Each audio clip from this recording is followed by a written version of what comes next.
Është vërtet, jam shumë i kënaqur që ne sot kemi hapur, të themi, mencën e publike për Shkodrën, është menca e parë.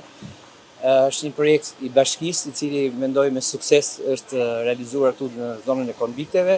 Mendoj që është një ofertë e mirë jo vetëm për studentët, por për çdo që do të vi dhe të ketë një mëngjes, një drekë apo një darkë me çmime shumë të arsyeshme.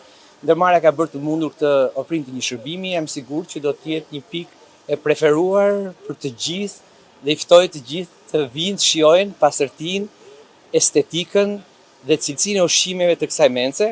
Është një grup që punon me shumë dedikim dhe unë jam shumë mirënjohës, do të thoja edhe drejtoresht dhe mënyrës se si ata e kanë realizuar. Është në fakt një ndërmarrje dhe është një iniciativë e bashkisë për të kryer një ndërmarrje e cila me vetë shpenzimet e saj dhe me vetë punën e saj e mban veten. Është një tendencë, do të thoja, dhe një strategji e bashkisë për të pas disa ndërmarrje të tilla. Kjo është e para ndërmarrje e bashkisë e cila ka krijuar një aktivitet ekonomik të vetin, ofron shërbim jo përfitues, por një shërbim për publikun, për studentët, të cilët mund vinë të konsumojnë. Dhe nga ana tjetër është me një kosto shumë të ulët.